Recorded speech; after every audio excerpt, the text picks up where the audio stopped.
We meet again, as predicted.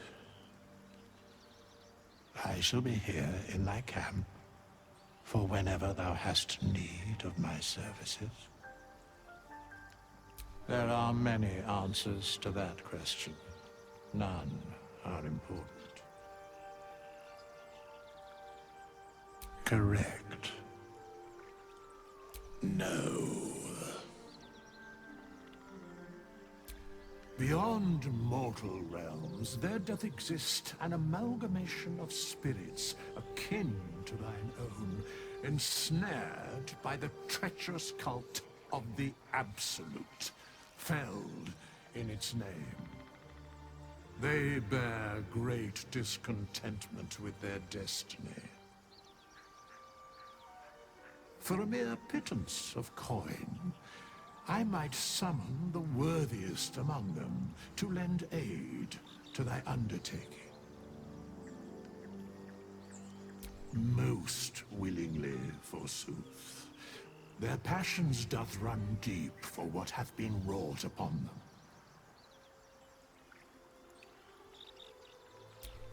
Suspicion always haunts the guilty mind. My services are all that I can proffer thee. What thou wilt do with them is for thee to undertake. Should thou or any of thy compatriots perish, I will cleave soul to body once more. Because it is my calling, there is little else to explain. A matter of coin. Such is life. Outrage leading to a singular end.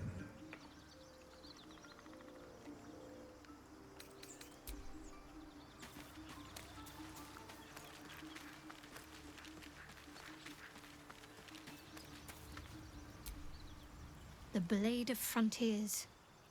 Let's hope Wyll lives up to his name.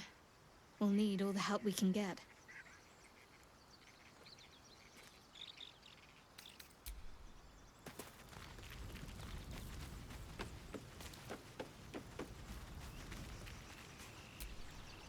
So, we're traveling with the famed Blade of Frontiers.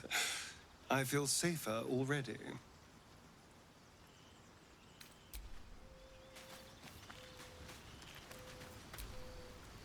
The Githyanki people have a word for men like the Blade of Frontiers. Shalak. Roughly translated, idealist do-gooder. Or better yet, benevolent burden. His confidence is an asset. His pursuit of valor, not so much. I expect I am your first. I suppose I am as alien to you as you are to me. I know of your kind, but I do not often encounter them. That large, fleshy nose of yours looks like a mistake. Decadent, then. Lacking in economy. Like so much of this world and its undisciplined people. I understand much beyond your comprehension. More to the point, I know the cure for our condition. It is imperative we locate a creche. You do well to observe more and question less. Yes, in great detail. It starts with a fever and memory loss. Then you start to hallucinate. Your hair falls out, and you bleed from every orifice. Your bones will change form. Your jaw will split to allow room for 4 great tentacles. All skin will turn to gore and be shed to reveal new flesh underneath. Then you have ceased to exist, and a mind flayer is born. Words forged in steel. May your actions express the same metal. We must find my kind and be rid of the parasite. It's as simple as that. The first symptoms should have long since started, though. That is what puzzles me. Yes, if you give it no further thought. But anomalies lead to surprises. Bad surprises. Besides, what hasn't happened may yet come to pass.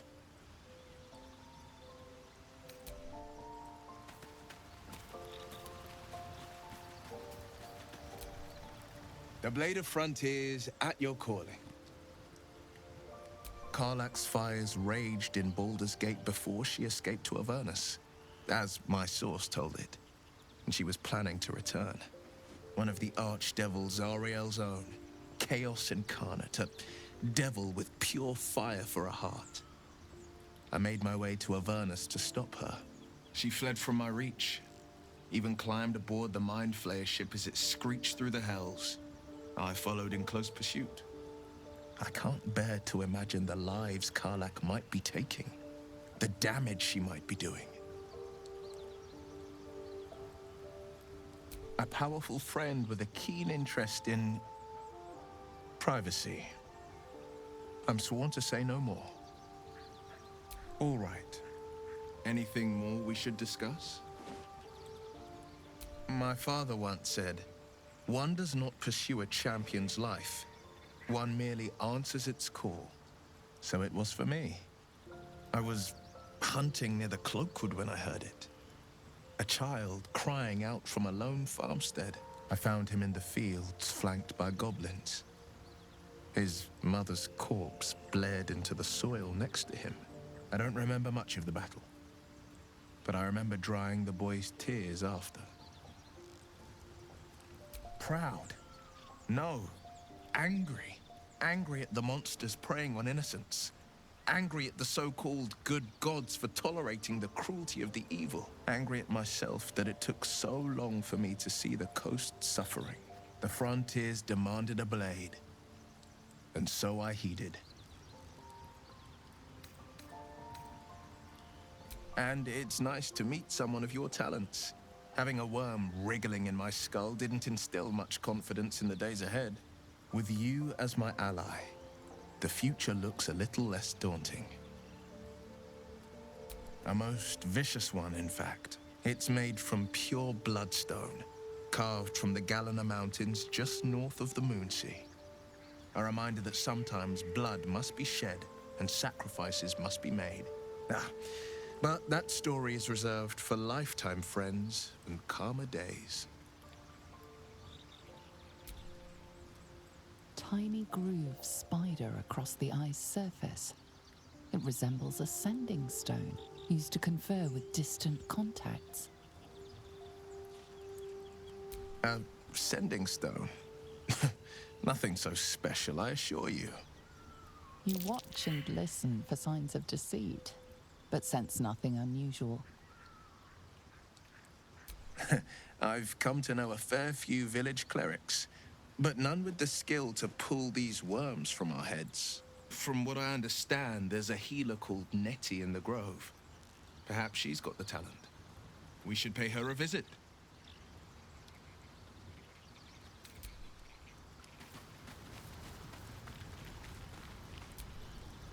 I've known a few warlocks in my time. Talented, of course, though sometimes too eager to listen to the devils on their shoulders. Comes with the territory, unfortunately.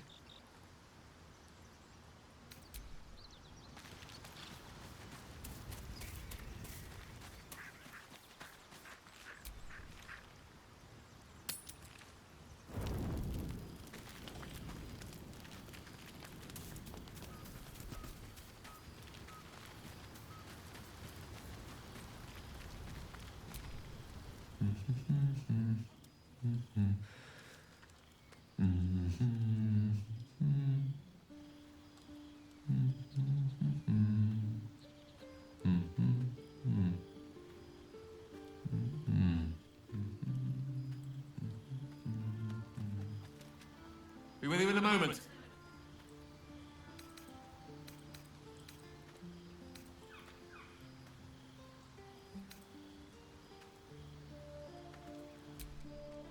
It's done all that and more at plenty of soiree, I can tell you. Be that as it may. Ceramorphosis. What does it make you think of?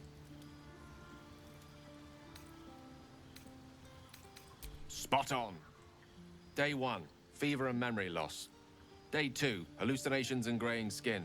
Day 3, hair loss and blood leaking from all orifices. Need to go on? Day 4, excruciating pain as the skeleton and organs reform and reposition. Day 5, the host personality has disappeared. Fingers and toes and limbs elongate. I take it you get the picture? Day 6, the flesh around the mouth splits to make way for tentacles. Day 7, a mind flayer is born. This is the abridged version, of course.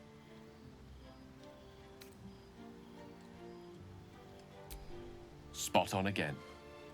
Our orifices remain blissfully unblooded, our heads remain clear, and our blood temperature normal. Any expert will agree this is abnormal. I'll toast to that. The pragmatic in me, however, sees only the silence before the storm. Something to sleep on. We should get some rest.